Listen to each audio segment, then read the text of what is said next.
A hexagon is a six-sided polygon. A prism is a three-dimensional object that has two parallel ends, called bases, that have the same size and shape. The sides of a prism, called faces, are parallelograms. Based on these definitions, it's probably easy for you to figure out that a hexagonal prism is a prism with two bases that are hexagons and six faces that are rectangles. Hexagonal prisms can be regular or irregular. A regular hexagonal prism is a hexagonal prism with regular hexagons as bases. If you're imagining a hexagon right now, you're probably imagining a hexagon where all the sides are the same length. That's basically what the bases of the prism look like. An irregular hexagonal prism is the opposite. It has hexagon bases that are irregular, so the sides of the hexagon bases don't have all the same length.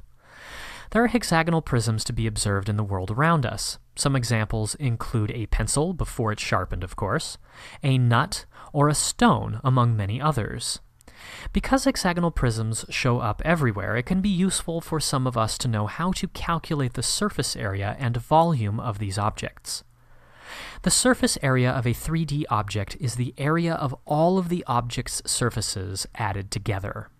Therefore, the surface area of a hexagonal prism would be the area of both of its bases plus the area of all of its six faces. That is, surface area, SA, equals 2 times area of hexagon base plus area of face 1 plus area of face 2 plus area of face 3 plus area of face 4 plus area of face 5 plus area of face 6. This is also the formula we would use if our hexagonal prism is irregular. Pretty straightforward, right? When we're dealing with a regular hexagonal prism, we can simplify this formula, but before we do this, we need to know a few facts. First, notice that in a regular hexagonal prism, all of the rectangular faces have the same area. To find the area of one of these rectangles, we can multiply its length times its width. Its length is the height of the prism, called h. And the width is the length of one of the sides of the hexagon bases, call it s.